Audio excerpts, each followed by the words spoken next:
उत्तर प्रदेश के कोने कोने से आए हुए बीएसपी के सभी छोटे बड़े पदाधिकारियों एवं कार्यकर्तागण, जैसा कि आप लोगों को ये विदित है कि आज दिनांक 9 अक्टूबर को बीएसपी के जन्मदाता एवं संस्थापक मान्यवर श्री कांशीराम जी की पुण्यतिथि है, जिन्होंने अपनी पूरी जिंदगी अपने संतों, गुरुओं व महापुरुषों में भी विशेषकर परम पूज्य बाबा साहब डॉक्टर भीमराव अंबेडकर के बताए हुए रास्तों पर चलकर देश के करोड़ों दलितों, आदिवासियों, पिछड़े वर्गों, धार्मिक अल्पसंख्यकों तथा अन्य उपेक्षित वर्गों के लोगों को भी अपने पैरों पर खड़ा करने के लिए समर्पित की है। अब वो हमारे बीच में नहीं रहे हैं। ऐसे महान व्यक्तित्व को आज मैं उनकी पुण्यतिथि पर अपनी व उत्तर प्रदेश सहित पूरे देश में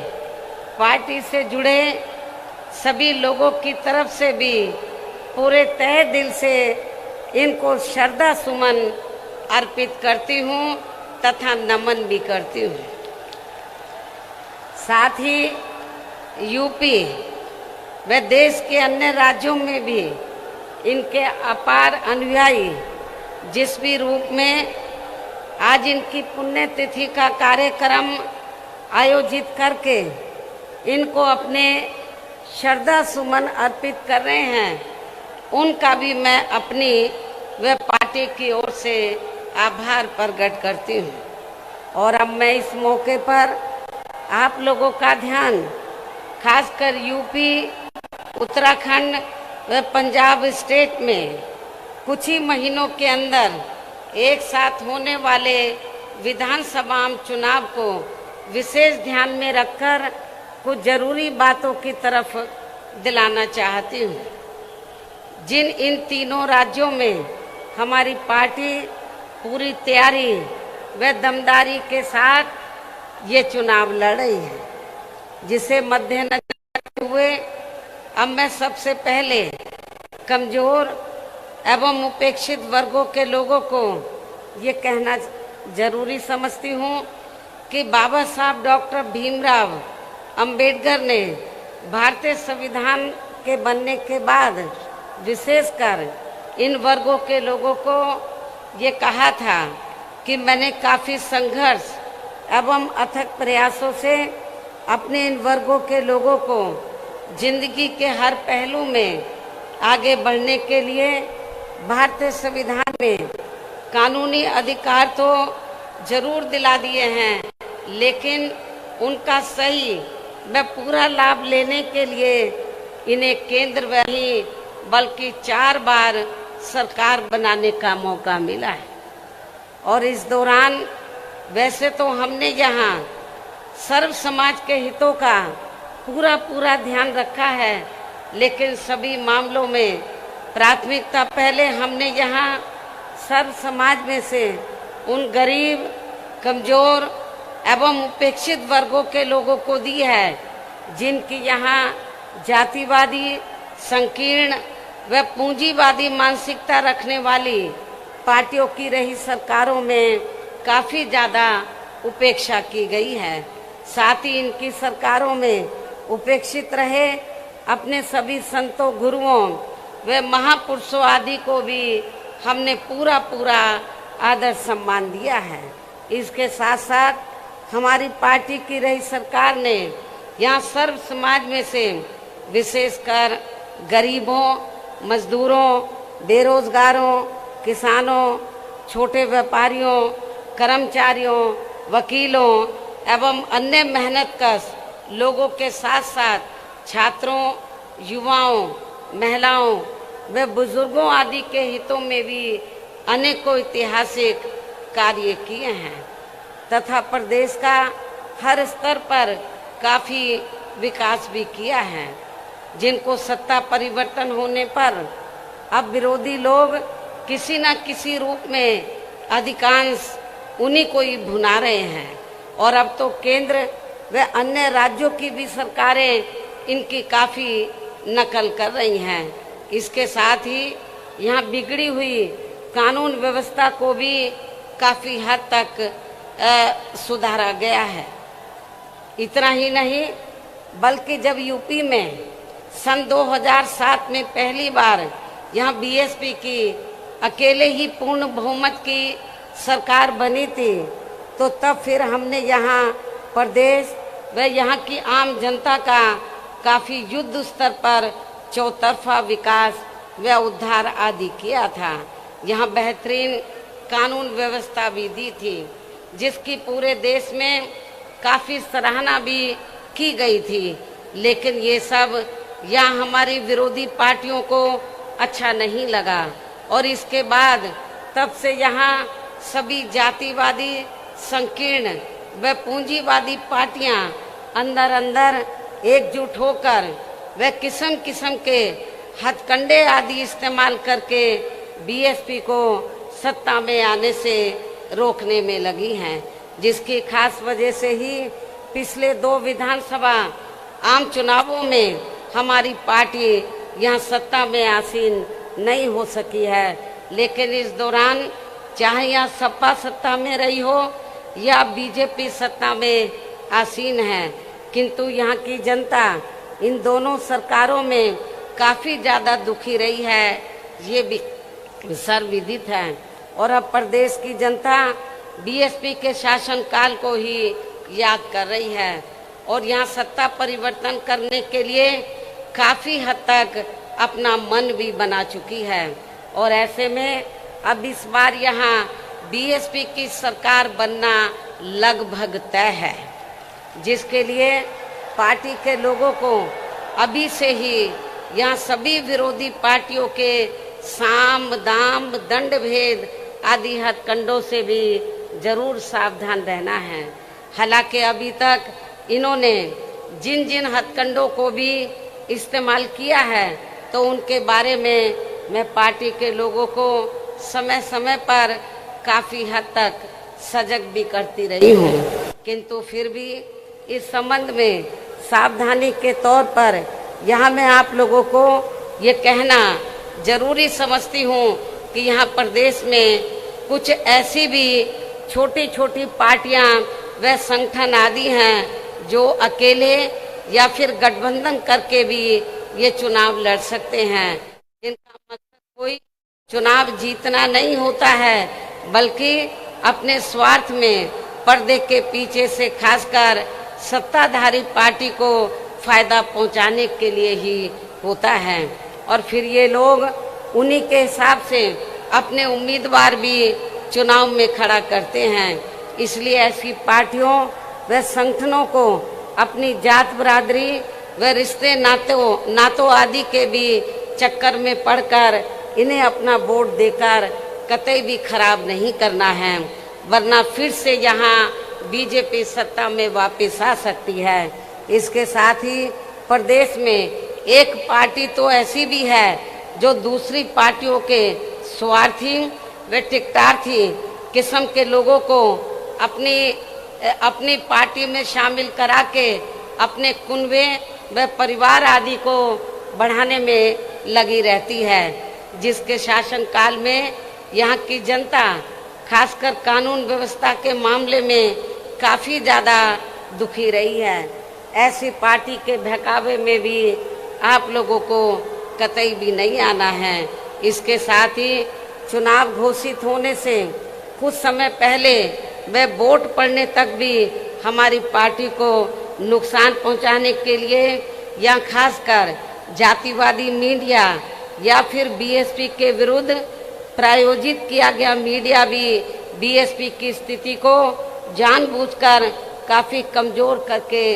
दर्शाता रहेगा, जिससे भी पार्टी के लोगों को बिल्कुल भी गुमराह नहीं होना है। और इस संबंध में और इस संबंध में हम जल्दी ही मुख्य चुनाव आयोग को भी एक चिट्ठी लिखेंगे कि किसी भी स्टेट में जब विधानसभा आम चुनाव का समय 6 महीने रह जाए तो तब से लेकर वोट पड़ने तक सभी एजेंसी के सर्वे पर रोक लगनी चाहिए, ताकि उसकी आड़ में जो कुछ एजेंसी का धंधा चल रहा है तो वे बंद हो जाए तथा फिर चुनाव भी प्रभावित ना हो सके। जैसे आप लोगों को ये मालूम है कि बंगाल में जब विधानसभा का आम चुनाव चल रहा था तो वहाँ पर रिजल्ट आने से पहले तो सर्वे वाले तो ममता बनर्जी को बहुत पीछे दिखा रहे थे, लेकिन जब रिजल्ट आया तो उल्टा आया और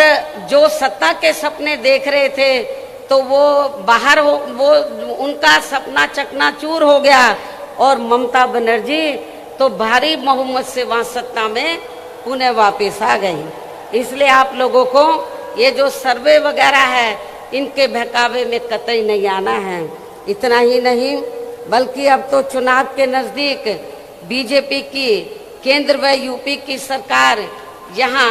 अपनी पार्टी के पक्ष में हवा बनाने के लिए जिस प्रकार से सरकारी मशीनरी का इस्तेमाल कर रही है ये भी किसी से छिपा नहीं है।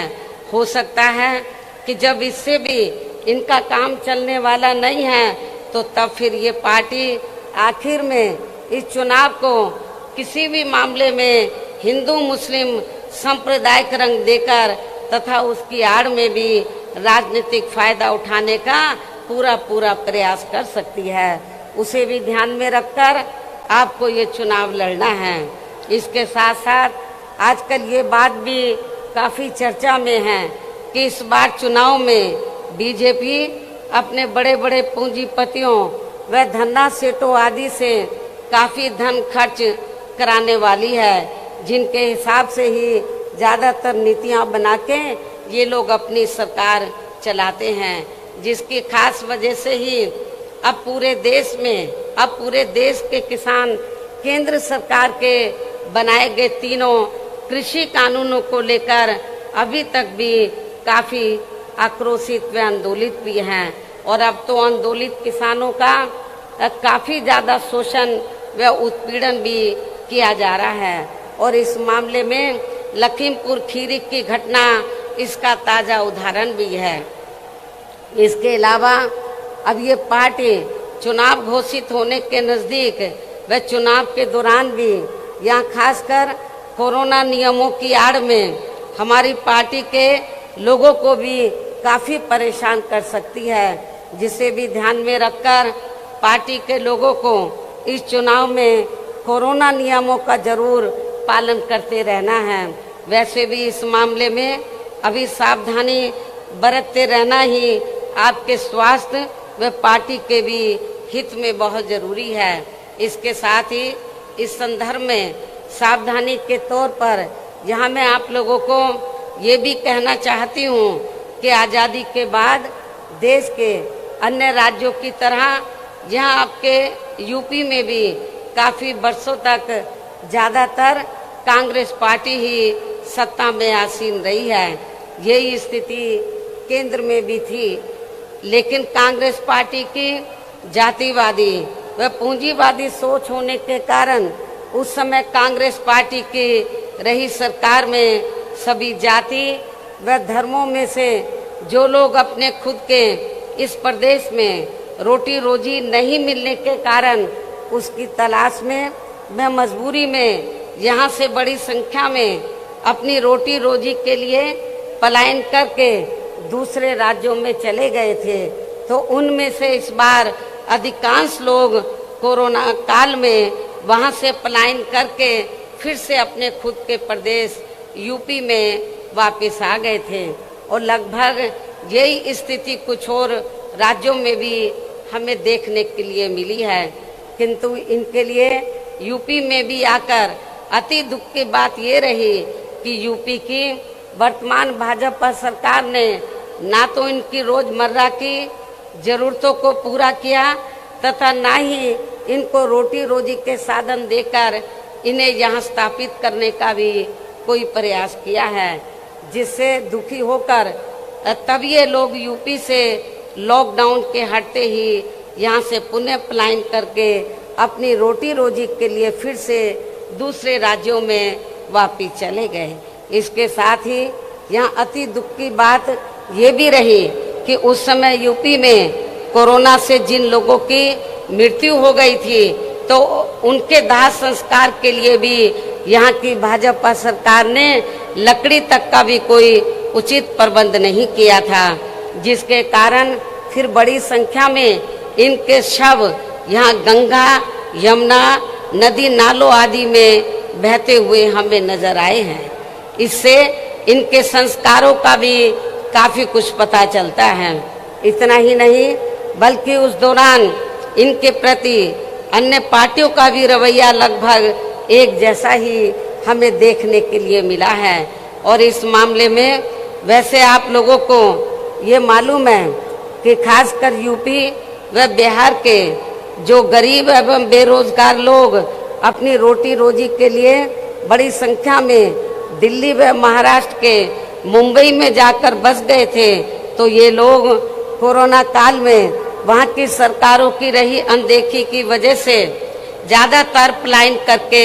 वापस अपने मूल प्रदेश यूपी व बिहार में आ गए थे। जबकि महाराष्ट्र में तो वहाँ शिवसेना, कांग्रेस व एनसीपी की मिली जुली सरकार चल रही थी, जिन्होंने ऐसे समय में भी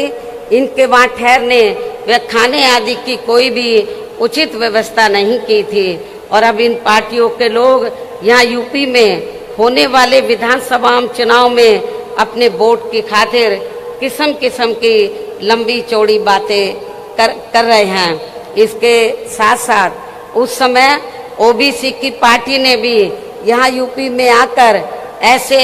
आए हुए लोगों में से अपने खुद के मुस्लिम भाइयों की भी कोई मदद नहीं की थी, जो अब यहाँ आकर खासकर मुसलमानों का वोट लेने के लिए काफ़ी बड़ी बड़ी बात कर रहे हैं। और इस मामले में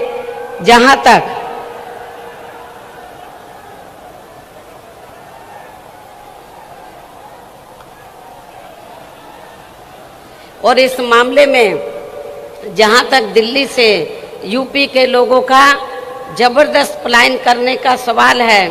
जहां पर श्री केजरीवाल के नेतृत्व में आम आदमी पार्टी की सरकार चल रही है, तो अब ये पार्टी भी यहाँ यूपी में आकर अपनी पार्टी को मजबूत बनाने के लिए काफ़ी लंबी चौड़ी बातें कर रही है। जबकि इस आम आदमी पार्टी की सरकार ने भी यूपी से अपनी रोटी रोजी के लिए दिल्ली में जाकर बसे लोगों की यहाँ कोरोना काल में उनकी रोजमर्रा की ज़रूरतों को पूरा करने की बात तो बहुत दूर की रही, बल्कि इस पार्टी ने उनको यूपी में वापस भेजने तक की भी कोई उचित व्यवस्था नहीं की थी। लेकिन सोचने की बात यह है कि अब यही आम आदमी पार्टी यहाँ यूपी में होने वाले विधानसभा चुनाव में अपनी पार्टी के लिए यहाँ के लोगों से उनका सहयोग व समर्थन आदि मांग रही है, जिसका यूपी के लोगों को अब इसी चुनाव में इनको यहाँ सबक सिखाना बहुत ज़रूरी है। इतना ही नहीं बल्कि अब ये आम आदमी पार्टी यहाँ यूपी में आकर दिल्ली की तरह खासकर बिजली, पानी व स्वास्थ्य आदि को लेकर जो किस्म किस्म की रियायतें देने की बात कर रही है, तो उनमें बिल्कुल भी सच्चाई नहीं है, क्योंकि वहाँ पर ऐसे कुछ भी ज़मीनी हकीकत में कार्य नहीं हुए हैं, बल्कि इन मामलों में इनके कागजों में ही अधिकांश लीपापोती होती रही है। इसके साथ साथ अब ये आम आदमी पार्टी ये भी कह रही है कि दिल्ली की तरह ही यहाँ यूपी के लोगों को भी रोजगार दिए जाएंगे। साथ ही रोजगार नहीं दिए जाने पर उन्हें बेरोजगारी भत्ता भी दिया जाएगा, जिसमें भी रत्ती भर कोई सच्चाई नहीं है। ये बात बिल्कुल झूठ व हवाई है, क्योंकि यदि आम आदमी पार्टी ने दिल्ली में यहाँ बेरोजगार लोगों को रोजगार या बेरोजगारी भत्ता आदि दिया होता तो फिर दिल्ली में जाकर बसे यूपी व बिहार के लोगों को भी कोरोना काल में दिल्ली छोड़कर यहाँ यूपी व बिहार में वापस नहीं आना पड़ता। इसलिए अब यहाँ बीजेपी, सपा व कांग्रेस पार्टी के साथ साथ आम आदमी पार्टी, ओबीसी की पार्टी, शिवसेना व अन्य और भी पार्टियां जो अपने अपने वोट की खातिर अभी से ही यूपी की जनता को किस्म किस्म के वायदे कर रही हैं, तो वो केवल हवाई है, उसमें रत्ती भर भी दम नहीं है। वैसे भी इस बार चुनाव में सभी विरोधी पार्टियां अपने अपने चुनावी घोषणा पत्रों में कुछ ज़्यादा ही प्रलोभन भरे चुनावी वायदे करने वाली हैं, जिनके बहकावे में भी प्रदेश की जनता को कतई भी नहीं आना है, जिन्हें सत्ता में आने के बाद ये पार्टियां अधिकांश अमल में नहीं लाती हैं। जबकि ये बात भी सर्वविदित है कि बीएसपी किसी भी चुनाव में अपना कोई भी चुनावी घोषणा पत्र आदि जारी नहीं करती है, क्योंकि बीएसपी कहने में बहुत कम बल्कि कार्य करके दिखाने में ही ज़्यादा विश्वास रखती है। और इस मामले में बीएसपी का यहाँ 4 बार का रहा शासनकाल इसका खास सबूत है। इसलिए इन सब बातों को ध्यान में रखकर प्रदेश की जनता को अब चुनाव में विरोधी पार्टियों के किसी भी बहकावे में नहीं आना है, जिनका यहाँ के लोगों के प्रति असली चेहरा खासकर कोरोना काल में हमें काफ़ी कुछ देखने के लिए मिला है, जिसे खास ध्यान में रखकर अब हमारी पार्टी का ये कहना है कि बीएसपी की सरकार बनने पर इस बार सबसे ज़्यादा जोर हमारी पार्टी यहाँ के गरीब व बेरोजगार नौजवानों को रोटी रोजी के साधन उपलब्ध कराने पर ही लगाएगी, ताकि अब आगे इनको अपनी रोटी रोजी के लिए यहाँ अपने खुद के प्रदेश यूपी से कभी भी पलायन ना करना पड़े। और इस बार चुनाव में हमारी पार्टी का यही मुख्य चुनावी मुद्दा भी होगा। इसके साथ ही यूपी में हमारी पार्टी की रही चारों सरकारों ने यहाँ सर्व समाज में से खासकर दलितों, आदिवासियों, पिछड़े वर्गों, मुस्लिम व अन्य धार्मिक अल्पसंख्यकों तथा गरीबों, मजदूरों, बेरोजगारों, किसानों, छोटे व्यापारियों, कर्मचारियों, वकीलों व अन्य मेहनतकश लोगों के साथ साथ छात्रों, युवाओं, महिलाओं व बुजुर्गों आदि के हित एवं कल्याण के लिए जो भी योजनाएं व परियोजनाएं आदि चलाई थी, जिन्हें सपा व भाजपा सरकार ने अधिकांश रोक दिया है, तो उन्हें फिर से शुरू किया जाएगा। साथ ही प्रदेश में बिजली, पानी, स्वास्थ्य व अन्य रोजमर्रा की सभी जरूरतों को भी समय से पूरा किया जाएगा। इसके साथ साथ प्रदेश में खासकर शिक्षा के क्षेत्र में तथा अन्य और विभागों के भी कर्मचारी जो आए दिन अपनी मांगों को लेकर धरना प्रदर्शन व हड़ताल आदि करते रहते हैं, तो उन सभी मामलों को निपटाने के लिए एक आयोग का गठन किया जाएगा और उनकी वाजिब मांगों को स्वीकार भी कर लिया जाएगा।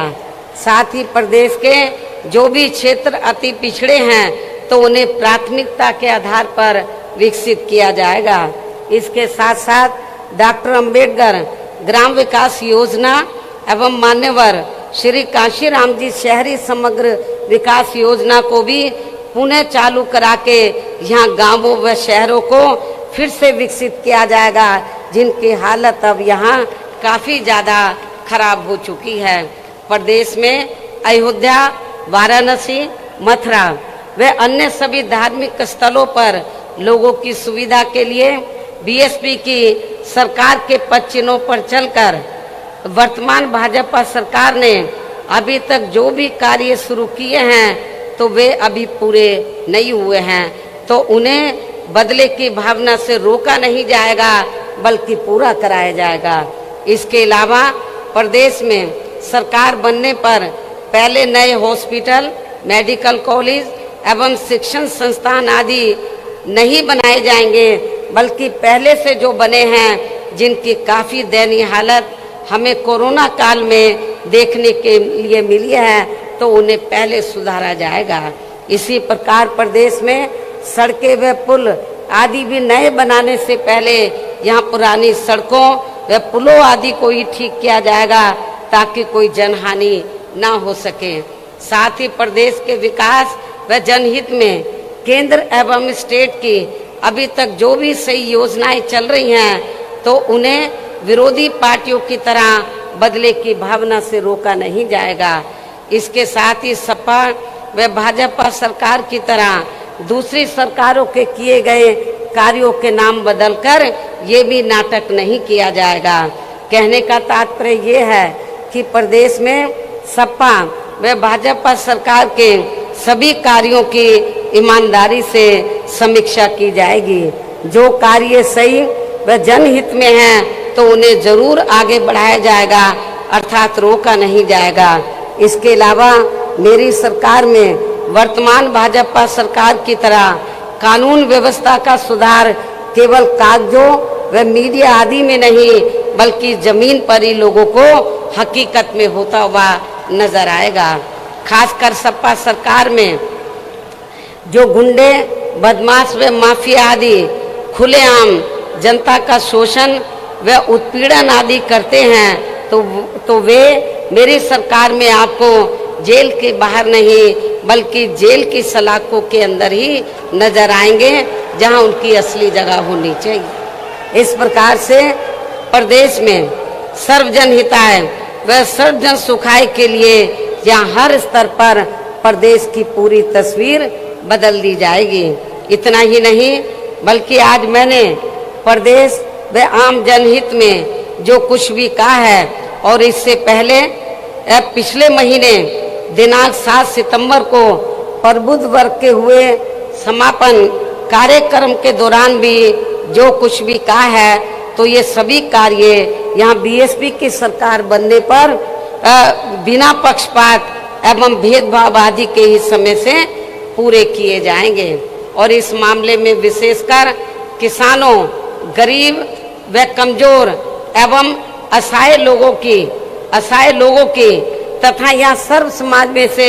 बेरोजगार लोगों की भी समस्याओं को दूर करने की तरफ विशेष ध्यान दिया जाएगा। साथ ही सर्व समाज में से ब्राह्मण समाज की भी सुरक्षा, सम्मान एवं तरक्की आदि के साथ साथ यहाँ धार्मिक अल्पसंख्यक समाज में से मुस्लिम समाज के भी विकास एवं उत्थान व उनके जान माल आदि की सुरक्षा को भी लेकर पार्टी ने अभी तक जो कुछ भी कहा है, तो उन पर हमारी सरकार द्वारा पूरी ईमानदारी व निष्ठा से जमीनी हकीकत में कार्य किया जाएगा, तथा यहाँ की जनता को किसी भी मामले में निराश नहीं होने दिया जाएगा। वैसे भी बीएसपी किसी भी मामले में, मैं फिर इस बात को दोहराती हूँ कि वैसे भी बीएसपी किसी भी मामले में जो कहती है, तो उस पर सही से अमल भी करके दिखाती है। यही बीएसपी की खास पहचान भी है। लेकिन इस मामले में सावधानी के तौर पर यहाँ मैं ये भी कहना चाहूँगी कि यदि यूपी की वर्तमान भाजपा सरकार ने यहाँ की जनता के प्रति अपनी जिम्मेवारी को पूरी ईमानदारी व निष्ठा से निभाया होता, तो अब यहाँ विधानसभा के आम चुनाव होने के नज़दीक यूपी की सरकार के साथ साथ माननीय प्रधानमंत्री जी व अन्य और केंद्रीय मंत्रियों एवं नेताओं आदि को भी यूपी की जनता को लुभाने के लिए अब यहाँ थोक के भाव में ताबड़तोड़ शिलान्यास, घोषणाएं व कच्चे कार्यों का भी उद्घाटन आदि नहीं करना पड़ता।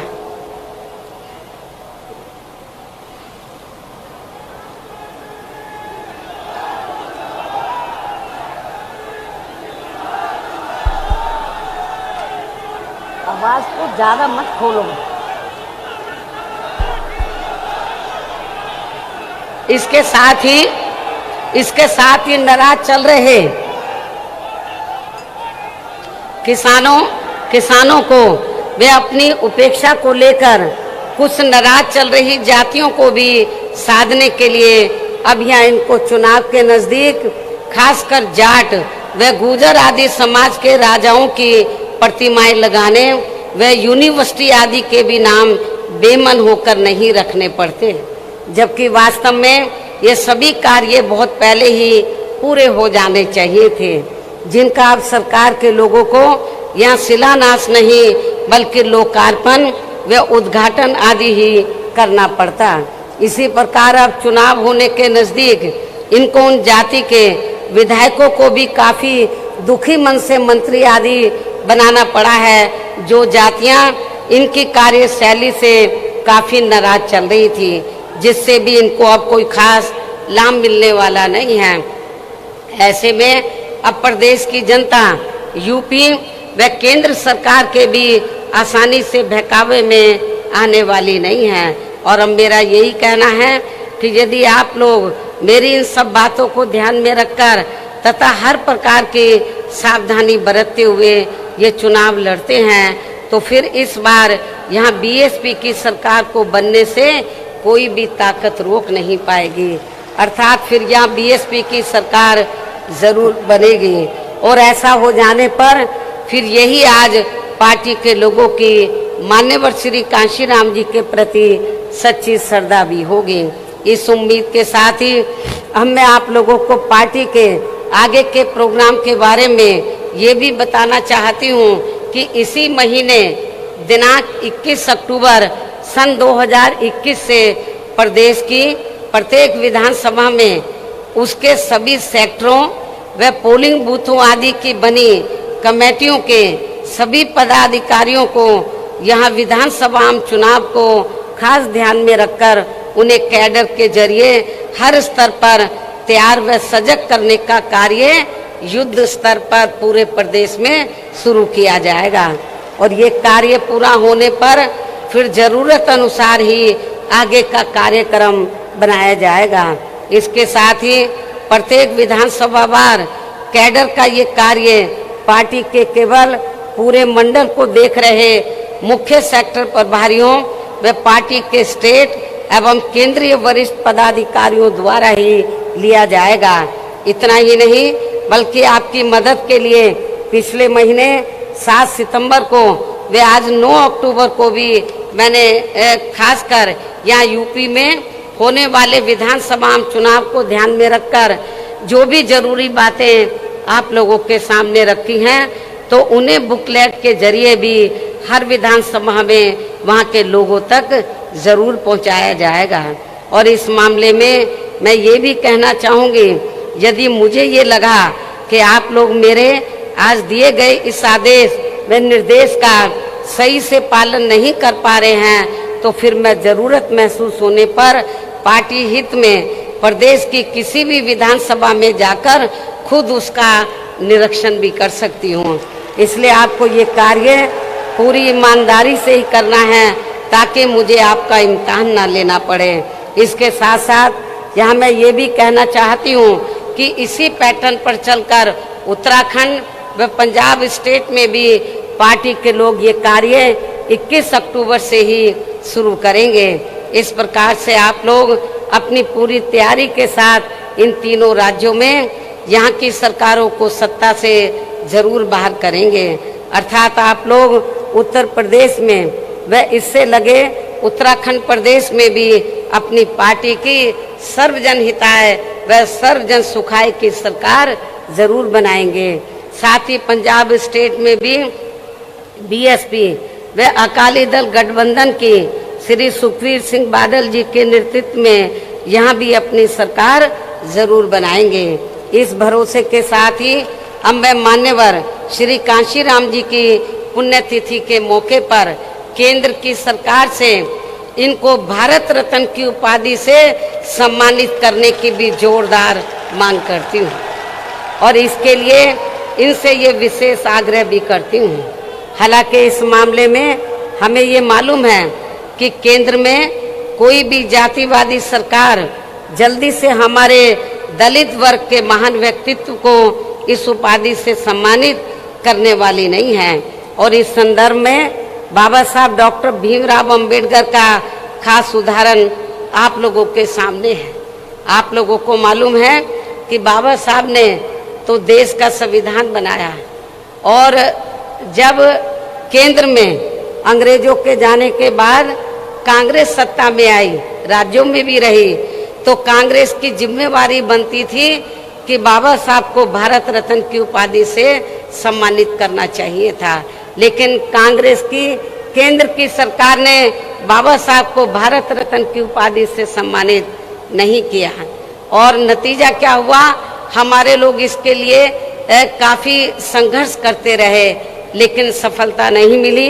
क्योंकि कांग्रेस पार्टी नहीं चाहती थी कि दलितों को और खासकर बाबा साहब को ये सम्मान मिले। उसके बाद जब बीएसपी बनी और 1989 में जब केंद्र में जनता दल की सरकार बनी श्री बीपी सिंह के नेतृत्व में, और कांग्रेस सत्ता से बाहर हुई और मिली जुली सरकार बनी, तो उस समय हमारी पार्टी के 3 एमपी जीत कर आए थे। मैं खुद भी जीत कर आई थी 1989 में बिजनौर से। तो उस समय श्री बीपी सिंह जी ये चाहते थे कि हम लोग सरकार में शामिल हो जाएं। हमने श्री बीपी सिंह को ये कहा कि हमें कोई मंत्री का पद नहीं चाहिए,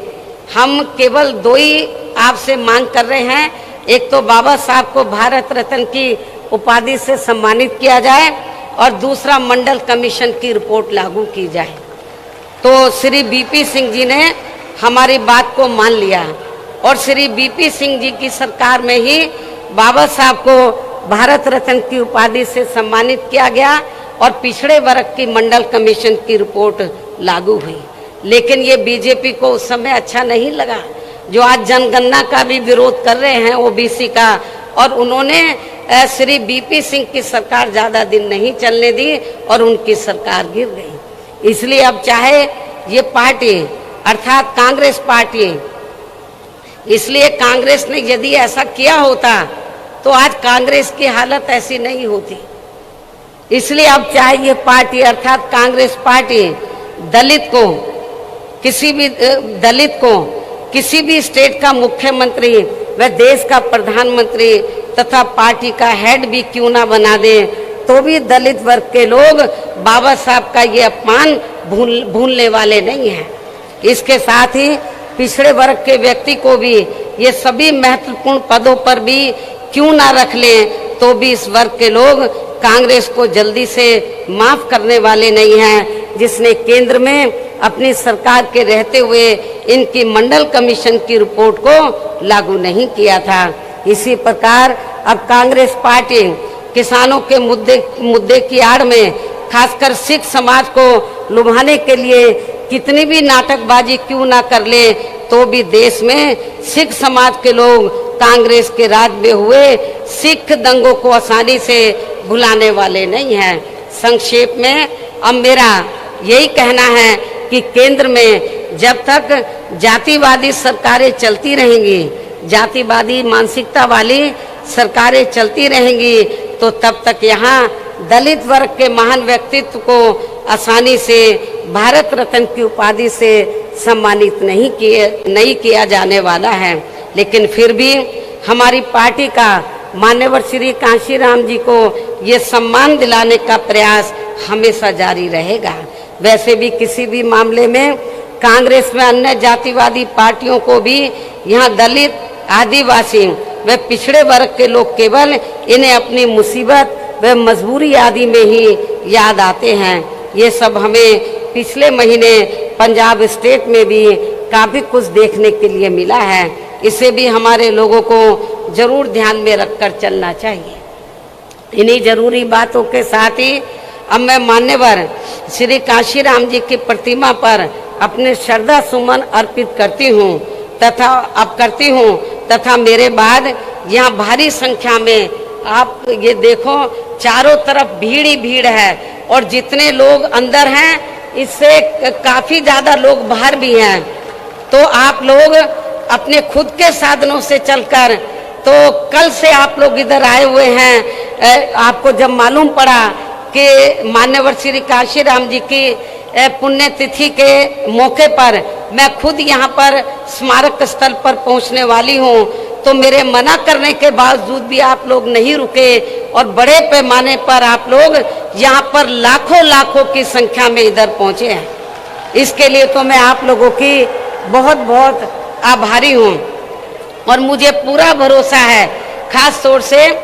जो विरोधी लोग ये कहते हैं कि बीएसपी कहीं पिक्चर में नजर नहीं आ रही है, मेरे ख्याल अभी तक पिछले कई महीनों में जितने प्रोग्राम कांग्रेस ने, सपा ने, बीजेपी ने किए हैं, जितनी भीड़ उनके प्रोग्राम में अभी तक आई है उससे कई गुना भीड़ आज बीएसपी के अकेले एक प्रोग्राम में आप लोगों को देखने के लिए मिल रही है, मीडिया को देखने के लिए मिल रही है। तो अब मैं आप लोगों का और ज़्यादा समय न लेते हुए अब मैं मान्यवर श्री कांशीराम जी की प्रतिमा पर अपने श्रद्धा सुमन अर्पित करती हूँ तथा मेरे बाद यह भारी संख्या में आए पार्टी के लोग भी